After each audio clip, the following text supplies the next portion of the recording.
Hi everyone, my name is Emily and I'm a youth services librarian at the Rock Island Public Library, and today's Manga Monday title is Neon Genesis Evangelion.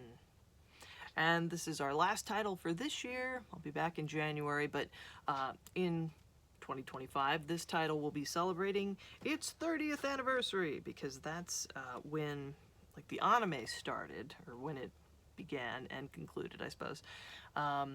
Because yeah, it's got, like, depending on sort of what chronology you go on, because there's different ones, but like the original anime, that was 1995, and I think the movie maybe came out that year too, the first movie, because there have been other movies since. And this is not an uncommon thing in anime. Like, they've kind of in different series sort of returned, like in some cases, oh, it's been a couple decades and now we're going to sort of explore these characters, but also revisit this story and sort of explore what might happen if things were a little bit different. And that's kind of what this manga is, because it's the story of Neon Genesis Evangelion, but the artist and the writer, Yoshiyuki Sadamoto, this is his take on this world and these characters. So this book is taking place in 2015, and it's been 15 years since these things called angels destroyed Tokyo.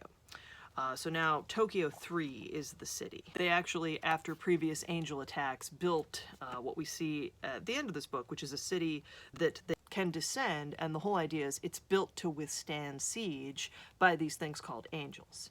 Now, angels are, it's hard to describe them. They're sort of an alien life form, and the things that have been built, yeah, so here's one of them. But the things that have been built to fight the angels, these Eva units, these giant robots, they look quite alien themselves, even though, I mean, they have heads and arms and, I mean, move sort of like a biped would. You see them in battle in this book, because what happens is our main character here is the kid on the cover. This is Shinji Ikari, and 10 years after his dad basically dropped him off at his uncle's and left, Shinji has been summoned to Tokyo 3 by his father, and his mother has died, and Shinji doesn't have any kind of relationship with his dad, so he's wondering, okay, why did dad call me here? Like, what am I even doing here? Because Gendo hasn't had any contact with his son in the intervening 10 years. But we learn in this first chapter what Gendo wants is he wants his son to pilot one of these Eva units. And this comes as a surprise to Shinji, because he's never really, again, talked with his dad or seen him since he was 5 years old, and they've never had the conversation of, yeah, I work on this secret government project where we're building giant robots to save humanity. And, I mean, Shinji, for obvious reasons, doesn't just immediately agree to this. I would say one of the things about this series is the people around Shinji, obviously, this is their life, building these Eva units and tracking angel activity, recognizing that this was a threat 15 years ago and these things could come back, so we should be ready. And, I mean, when they are, they sort of kind of just expect Shinji to fall in line. Like, hey, this is what you've been brought here for. The other pilot, a girl named Rei, she is too badly injured to continue after the start of this battle. Like, in the beginning, okay, when Shinji and Misato, this is actually his commanding officer, she explains that, hey, you know, the angels, they're here to basically wipe out humanity if they can, and these Eva units, they're on our side. This thing was built to fight these creatures. And, I mean, Shinji, he helps Rei because she's badly hurt, but, I mean, she's still willing to pilot. Like, when she's ordered to do this by Gendo, she's willing to get back in the robot. And Shinji only says yes when he's basically, like, guilted into it by the adults around him. Because adults, they can't do this. It eventually gets into it in the series, but the idea is there's something about the brain of somebody who's not a kid anymore, but not quite an adult either. It's like, okay, it's gotta be teenagers, that's why. And this is kind of a trope in anime and manga. Like, alright, it's never grandmas in robots, which would be great. Like, I would love to see that. You know, get some grandparents up in these giant robots fighting evil. But no, instead it's always got to be teenagers who maybe they're enthusiastic about this, or maybe they've just been prepared for this idea that, hey, this is what we need you to do. But in Shinji's case, like, he doesn't want his father to call him a coward. Like, he says yes to this only because it's like, well, I clearly don't have any other choice.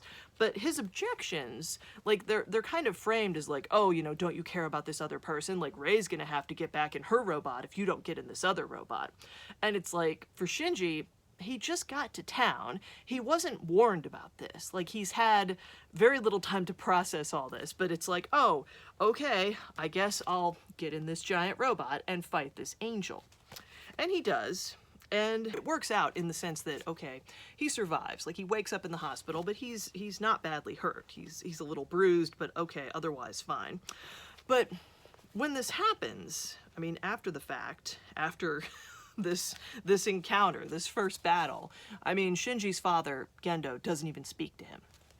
And this is a challenge for Shinji, because at the end of the book, he acknowledges, like Masato says, you did well. You know, no matter what your motives were, you should have more confidence in yourself, because you really did defend the city and potentially save a lot of lives.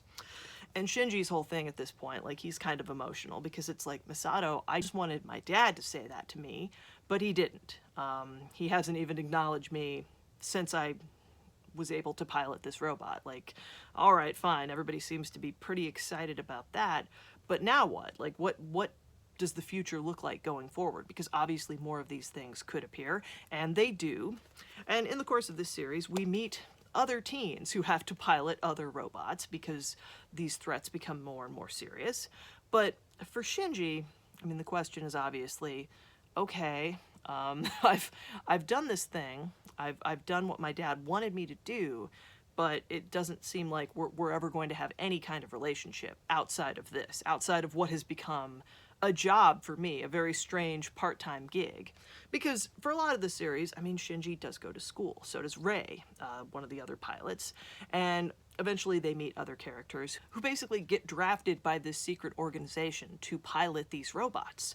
And as the series goes on, there's real consequences for doing this. It's not just, okay, everybody needs to, like, work together and teamwork will save the day. There's some of that, certainly, and Shinji kind of becoming friends with other people, like, in his class, but also people who are fellow Eva pilots. But there's also people who die doing this.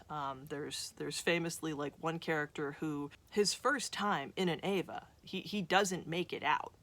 And it's just this horrifying idea that, well, as is so often the case in life and in fiction, adults have sort of planned for this and they've made preparations, but it's young people who are having to bear the worst consequences of this war. And it's this strange thing where, again, depending on what version of the show you watch or what manga you read, you'll get pretty different stories. But this one, I really love the art. I love Yoshiyuki Sadamoto's art, and it's a great sort of introduction to this world. Like, each medium, anime versus manga, they do different things. So if you like this story, or if you have no familiarity at all with this series, I would still say maybe check it out and kind of get a sense for what this is like, because the teens piloting giant robot genre is there's lots of examples of that within the world of anime and manga, but this is the first one I think I've brought where that's a big focus of the story. Though of course, maybe you've gathered from what I've said so far, also this is a story about trauma and family and connection or lack thereof. So check this out, and thank you for watching. I will see you again next year.